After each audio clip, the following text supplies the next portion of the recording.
Here are top 8 ways to become a better programmer. After watching this video, you will never face an error.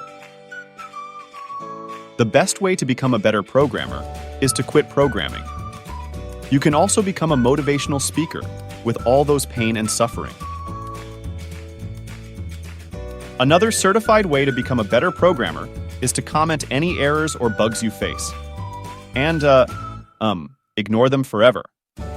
Thus, making you a better programmer. People will say, use VS Code if you're serious about programming.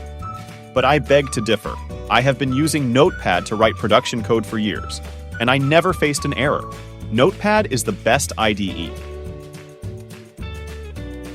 If you think you're getting too many errors while using any language, switch to HTML and see the difference.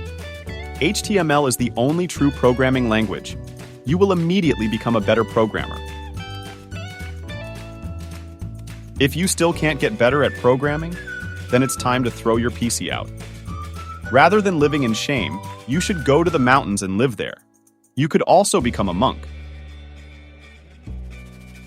The best way to become a better programmer is to create your own programming language. Becoming a manager can be a good way to become a better programmer. Well, you don't have to code anymore, and people will think you used to be a good programmer. That's why you became a manager. If you think Google isn't enough for you, you should use ChatGPT. Subscribe for more, useless tutorials like this.